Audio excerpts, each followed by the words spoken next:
Então, meus amigos, o próximo tópico, dentro dos juizados especiais que nós abordaremos, são as causas excluídas. Causas excluídas do sistema dos juizados. Vejam, eu, nos encontros passados, mostrei para vocês, no artigo 2º lá da Lei do Juizado, Lei 9.099 de 95, os critérios norteadores do juizado, os princípios, né? E lá nós vamos encontrar os princípios da informalidade, os princípios da simplicidade. São os princípios que orientam, dentre outros, a atuação dos profissionais no sistema dos juizados. Nós vimos também, na aula passada, os critérios determinadores da competência do juizado. Falamos ainda há pouco, critério econômico, critério da complexidade, artigo 3º da Lei do JEC. Eu fiz menção no encontro passado que tem algumas demandas que são excluídas dos juizados, porque, a princípio, e eu falei, vamos analisar em separado elas. Porque, a princípio, se formos analisar tão somente o critério econômico, causas de até 40 salários mínimos no JEC, causas de até 60 salários mínimos no JEF e no JEFP, essas demandas que nós veremos agora, que são mais complexas, elas poderiam, pelo critério econômico, ser propostas em tese no juizado. E haveria uma incompatibilidade evidente. De um lado, simplicidade e informalidade que orientam os juizados. De outro lado, uma complexidade inerente à própria discussão, ao próprio bem jurídico discutido. Como, por exemplo, a ação de interdição. Qual é o valor do louco no mercado? Você pretende declarar a interdição da sua avó. É aquela demanda que eu sempre brinco. É a ação minha avó tá maluca. Você vai a juízo e fala, excelência, eu quero a interdição da minha avó tá maluca. Tudo brincadeira, né, senhores? Qual é o valor dessa causa? É o critério econômico aferível. Mas não tem critério econômico aferível. A velhinha não titulariza nenhum bem. A questão não é essa. Você quer gerir só a vida dela. A vida civil dela. Então qual é o valor dessa causa? Não tem. Você vai atribuir livremente o valor da causa. Você pode atribuir R$1.000? Pode, aliás, é comum na prática. Dessa causa o valor de R$1.000 apenas para fins contábeis. R$1.000. R$1.000 está acima, está abaixo, está no limite da competência econômica? Está muito abaixo. É 40 salários mínimos em um, 60 salários mínimos em outro, o salário mínimo está ali em torno de 1.000. Então, R$1.000 você poderia propor a demanda nos juizados. Só que a simplicidade e a informalidade do sistema dos juizados é incompatível com uma inerente complexidade de uma ação tão importante quanto essa, como a interdição. Então você não pode propor interdição no juizado. Em tese, analisando o artigo 3º nos seus incisos, você poderia propor, porque se encaixaria ali no artigo 3º, inciso 1º. Mas o próprio artigo 3º da Lei do Juizado vai excluir. Então, antes de analisarmos cada um dos dispositivos, deixa eu apresentar para os senhores. Nós temos essa previsão no artigo 3º. Artigo 3º, parágrafo 2º da Lei do JEC. Nós temos uma previsão semelhante no artigo 3º, parágrafo 1º da Lei do JEF.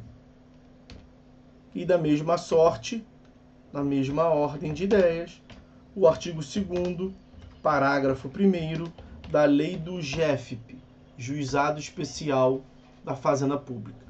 Vamos analisar cada um deles, tá? Então vamos ao artigo 3º, parágrafo 2º da Lei do JEC. Artigo 3º, parágrafo 2º da Lei do JEC.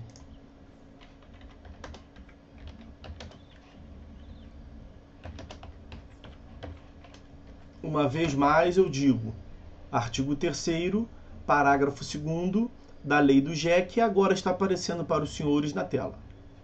Ficam excluídas da competência do juizado especial as causas. Pronto, não tem nem o que falar sobre isso. estão excluídas as seguintes causas da competência do juizado. Mesmo, nós estamos no artigo 3º, parágrafo 2º. Os parágrafos vêm para complementar os incisos, né? Então você lê os incisos, mesmo que a princípio encaixa nos incisos, esse parágrafo está tirando fora. Justamente por essa incompatibilidade entre a simplicidade e a informalidade inerente aos juizados e a complexidade, não só uma complexidade procedimental, mas também uma complexidade quanto à relevância do bem jurídico discutido, do objeto da demanda. E aí ele vai apresentar ali, ó, causas de natureza alimentar. Você pode cobrar alimentos no juizado? Ah, mas o alimento é de R$1.000. Eu estou cobrando 5 meses, dá R$5.000. Eu quero propor no juizado. Não pode. Está excluído causa de natureza alimentar. Alimentar, falimentar. Veja, como é que você vai propor uma falência no juizado? Os senhores não viram ainda a falência, mas o procedimento da falência é complexo. Como é que você vai propor? Me perdoem. Como é que você vai propor demanda falimentar no juizado? Há uma incompatibilidade evidente. Demandas fiscais e de interesse da fazenda pública. E também as relativas a acidente de trabalho, a resíduo e ao estado e capacidade das pessoas. São de interdição. Você vai declarar a incapacidade de alguém, ainda que de cunho patrimonial. Então o que os senhores têm que saber é que essas causas, alimentar, falimentar, fiscal barra interesse da fazenda, e as relativas a acidente de trabalho, estado e capacidade de pessoas, não podem ser propostas no juizado especial civil. Ainda que do ponto de vista do critério econômico, você pudesse propor a demanda ali, a lei excluiu, o legislador excluiu e me parece ter excluído muito bem, porque são causas incompatíveis. Complexidade inerente a essas causas com a simplicidade e informalidade do juizado. Mesma ordem de ideias, a mesma lógica, no artigo 3º, parágrafo 1º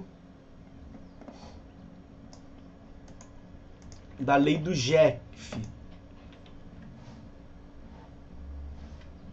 Artigo 3º, parágrafo 1º da lei do GEF, a lei 10.259 de 2001. Olha aí. Não se incluem na competência do juizado especial, esse é o juizado especial federal. Deixa eu abrir aqui o texto da Constituição que ele faz menção aí. Ó, as causas referidas no artigo 109, inciso 2º, 3º e 11 da Constituição Federal. Então deixa eu ir lá. Artigo 109, artigo 2º, 3º e 11. Espera aí que eu vou vou botar no chat aí para vocês. Eu tenho que dar uma ajustada aqui. Artigo 109 da Constituição Federal. Ó, apareceu no chat para vocês aí embaixo. Aos juízes federais compete processar e julgar as causas entre Estado estrangeiro ou organismo internacional e município ou pessoa domiciliada ou residente no Brasil. Porque se for Estado estrangeiro ou organismo internacional em face de Estado brasileiro ou União Federal, a competência é do STJ/STF, tá? Então começa no juizado começa na vara federal aqui na primeira instância da vara federal, se for Estado estrangeiro ou organismo internacional, organismo internacional em face de município ou pessoa natural ou jurídica domiciliada no Brasil. Só que aí, o que o artigo 3º, parágrafo 1º da lei do GEF está dizendo? Se for uma demanda dessa proposta, você não pode propor no juizado especial federal. Tem que ser na vara federal mesmo. Ainda que seja até 60 salários mínimos. Porque é uma complexidade inerente. Como é que você vai fazer o consulado dos Estados Unidos demandar perante o juizado especial. Não, venha, você recebe uma demanda em face do Rio de Janeiro, município do Rio de Janeiro. Quem propôs foi a ONU. Aí você fala para a ONU assim, ó, não, ó, eu vou te mandar um juizado onde tem uma simplicidade e informalidade. Não pega nem bem, não tem nada a ver. Então, artigo 109, inciso 3º da Constituição Federal, está lá embaixo. As causas fundadas em tratado ou contrato da União com Estado estrangeiro ou organismo internacional, mesma lógica. Né? E o inciso, só que ali envolve a União. Foi tratado ou contrato que a União celebrou com Estado estrangeiro ou organismo internacional. Não danos, né? Questão contratual. E inciso 11, a disputa sobre direitos indígenas. Você não pode discutir direitos indígenas no Juizado Especial Federal. Vamos voltar lá em cima, o inciso 1º do parágrafo 1º do artigo 3º da Lei do GEF. As causas referidas no artigo 109, inciso 2º, 3º e 11 da Constituição Federal, acabamos de ver. As ações de mandado de segurança, ação de desapropriação, ação de divisão e demarcação, ação popular, as execuções fiscais e as ações de improbidade administrativa, bem como as demandas sobre direitos ou interesses difusos, coletivos ou individuais homogêneos. Cada uma dessas ações do inciso 1º, tirando lá do 109 da Constituição Federal que ele fez menção, tem uma lei própria de regência. Então nós vamos ver que tem uma lei do mandato de segurança, tem uma lei de desapropriação, uma lei de demarcação e divisão de terras, no juizado, no Código de Processo Civil que tem. Então você não pode propor no Juizado Especial Federal porque já tem um procedimento específico. Ok? São causas excluídas. Inciso 2º do parágrafo 1º do artigo 3º da Lei do GEF. Não pode propor no Juizado Especial Federal, estão excluídas as causas sobre bens imóveis da União, as autarquias e fundações públicas federais. O domínio imobiliário da União não é algo que possa ser tratado com uma simplicidade ou informalidade. Não pode também demandar no GEF a ação para anulação ou cancelamento de ato administrativo federal, salvo de natureza previdenciária ou de lançamento fiscal. Então aqui você pode propor uma ação para anulação ou para cancelamento de atos previdenciários, em face do INSS, tá? Mas tirando atos de natureza previdenciária ou lançamento fiscal, você não pode propor demanda para anulação ou cancelamento desses atos administrativos no juizado. Inciso 4º. Não pode propor no Juizado Especial Federal a ação que tenha como objeto a impugnação de pena de demissão imposta a servidor público, civil ou sanções disciplinares aplicadas a militares. Essa questão de punição de servidor lato sensu não pode ser tratado com uma simplicidade ou informalidade inerente aos juizados. Vai ter que propor na vara federal correspondente. E aí, por fim, agora na lei do GEFP, nós temos o artigo 2º, parágrafo 1º, que vai, em larga medida, reproduzir esse dispositivo que acabamos de ver da lei do GEF. Então, artigo 2º, parágrafo 1º da lei do GEFP, Juizado Especial da Fazenda Pública. Não se incluem na competência do Juizado Especial da Fazenda Pública as ações de mandato de segurança, desapropriação, divisão e demarcação de terras, ação popular, improbidade administrativa, execução fiscal ou demanda sobre direitos e interesses difusos e coletivos. Veja que o artigo 2º, parágrafo 1º, inciso 1º, é muito parecido com o artigo 3º, parágrafo 1º, inciso 1º da lei do GEF. Então vejam como é que é em larga medida igual. Inciso 2º da lei do GEFP.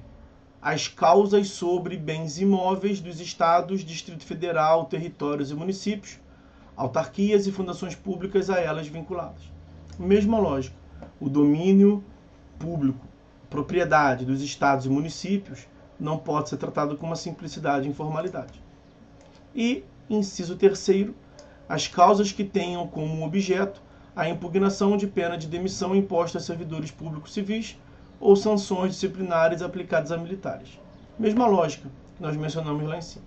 Essas questões de punições na esfera administrativa, sanções aplicadas a servidores públicos, não pode ser tratado por uma lógica de simplicidade e informalidade. Ok? Então, eventual demanda que verse sobre essas questões propostas nesse juizado será extinta para que você proponha. O juiz vai lhe encaminhar, vai lhe remeter a... Na verdade, ele não vai remeter no sentido técnico, né? Não é que ele procede aquele mesmo processo para remeter para lá. Ele extingue aquele processo no juizado e vai te indicar, propor a demanda na vara federal, na vara de fazenda pública correspondente. Tá, ok? Então essas são as causas excluídas. Está aí explicado por que elas são excluídas. E aí, para saber quais são elas, está referido aí. Apresentei a referência normativa. E eu repito, artigo 3º, parágrafo 2º da lei do GEC, que nós vimos. Artigo 3º, parágrafo 1º da lei do GEF, que nós vimos. E artigo 2º, parágrafo 1º da lei do GEFIP, que nós também vimos. A redação desses últimos dois dispositivos, artigo 3º, parágrafo 1º da lei do GEF, artigo 2º, parágrafo 1º da lei do GEFIP, são muito parecidos. A do GEF é um pouco maior. E a do GEFIP repete parcela da do GEF. Tá? Então, sobre as causas excluídas, era isso que eu queria ter visto com os senhores.